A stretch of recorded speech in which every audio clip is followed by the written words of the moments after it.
It's 6:15 on a Sunday morning and you're in a laundromat because your building's machines have been broken for a month and you can't afford the call-out fee. The dryer eats your last 2 quarters and gives you nothing back.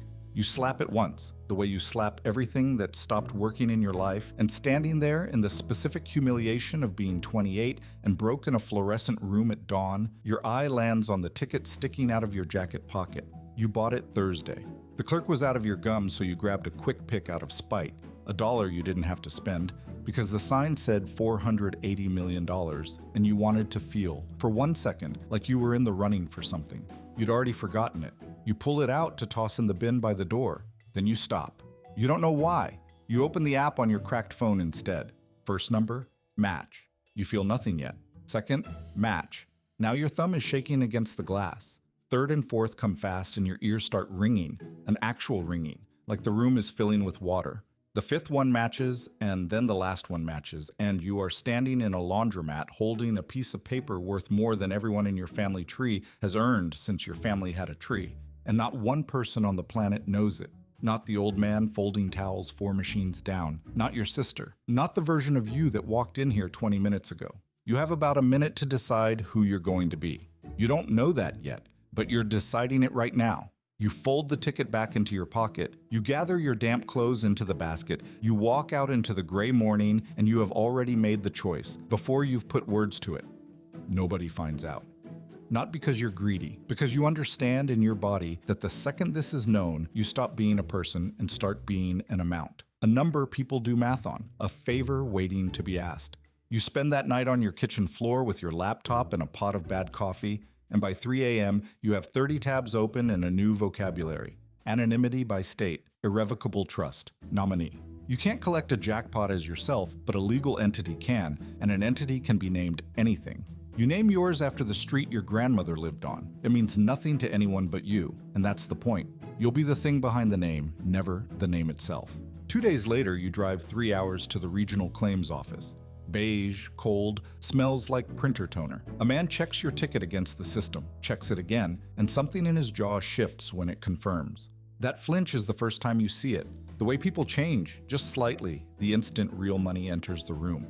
Annuity, or lump sum. You say lump sum before he finishes the sentence. $261 million after the state and the feds take their piece. You sign in a box under the trust's name, and your hand betrays you, the pen wobbling like you're forging something. You walk out, and on paper, you are still a broke 28-year-old with a repossessed credit score. That is the entire plan. Same on the surface, unrecognizable underneath. The first week, you change nothing. You show up to your warehouse shift, you scan boxes, you eat the same peanut butter sandwich at the same table. Marcus asks to split a pizza and float him till Friday, and you hand him a 10 like it's the last one you own, which is the performance now, and the performance never stops. Not for an afternoon, not for a single conversation. You're an actor in a play with one role, a lifetime run, and an audience of one who knows it isn't real. You move the money the way you diffuse something. An attorney 3 states over, found through a chain of people who don't know your real life, who never needs your face, only your signature on documents built to keep your face out of everything. The trust starts buying index funds, bonds, small properties held through entities that hold other entities, money that grows in the dark. 3 weeks in, you quit the warehouse. You tell them a cousin got you on with a crew out west.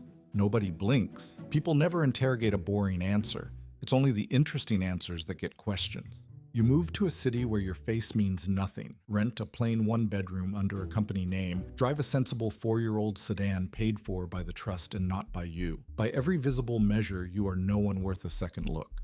That is the most expensive thing you have ever engineered, and it looks like nothing at all. Then the weight arrives, and it's heavier than you budgeted for. You start seeing money everywhere, the way you notice a word right after you learn it.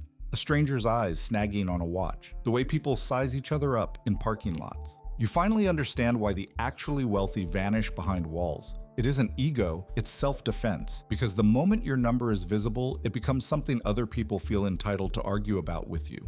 You think about your mother non-stop. She's behind on the house again. You hear it in her voice when she says she's fine.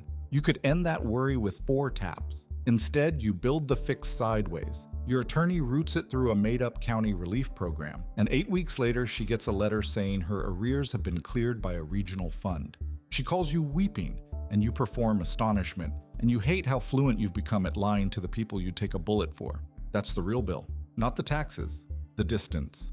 Every conversation with someone you love now runs through a filter that never comes off. You watch your sister put a dental bill on a credit card, and you could erase it in the time it takes her to sigh about it. And you don't, because the first thread you pull unravels the whole thing, and it never spools back up. Money like this isn't a door swinging open. It's a very comfortable room that locks from the inside. 4 months in, you make your mistake. You're at a bar with your new almost friends, 3 drinks deep, when someone floats the usual fantasy. What they do with 100 million. The loneliness has been chewing on you for months, so you say, with too much weight, I'd never breathe a word of it to anyone. A woman named Priya, quiet all night, tilts her head. Weirdly specific, she says. You laugh, you redirect, but you drive home replaying that sentence 40 times, sick with the certainty that you just handed someone a loose thread. That's when you learn the truth doesn't have to be spoken to be dangerous. A tone. A pause held a half second too long. People read each other far better than you noticed back when you had nothing worth reading. So you go quieter. You stop drinking around anyone you can't vouch for. Without deciding to, you build a second self, a duller version who never says anything sharp enough to be repeated at another table. 6 months in, the machine hums the way it's meant to. The trust throws off something like 50 grand a day while you sleep. You do the arithmetic at 2 a.m. and it won't feel real because you're still comparing grocery prices out of a decade of reflex, still living with a couch you found on the curb. A new kind of alone settles in. It isn't that there's no one around, it's that no one around you knows you. Every bond you form now grows downstream of the same lie, and you start to wonder whether the you that people like is even real, or just the character you built to guard the number. Then Priya texts you. Not about any of it. A mutual friend's birthday. But her name on your screen drops your stomach through the floor, the cop in the rearview feeling, guilty of nothing. At the party, she finds you by the drinks and says, light as anything. Funny thing, there's an unclaimed jackpot a couple states over, taken anonymously through some trust right around when you turned up here. Your blood ices over. People do that constantly, you say, and somehow your voice holds. Totally, she says, and lets it drop. You don't sleep right for 3 weeks. You audit every filing your attorney made, hunting for the one link between the trust and your name. There isn't one. Priya was guessing. A sharp guess, a dangerous one, but a guess. And that's the lesson the laundromat version of you couldn't have known. Secrecy isn't one brave decision made in a fluorescent room at dawn. It's a discipline you practice every day forever, because a single careless flex, one moment of wanting to be seen for what you actually are, unbuilds everything the silence protects. A year on, you've cleared your mother's mortgage, funded your sister's return to school through another blind channel, and locked away accounts for your niece and nephew that unlock when they're grown, buried deep enough that no one traces the source for a decade. From the outside, you look like a guy who's doing okay. Not rich. Okay. Inside you carry the full weight of knowing you could rewrite 10 lives with a signature and you don't. Because the same discipline that guards the fortune that is the wall that keeps anyone from ever reaching you.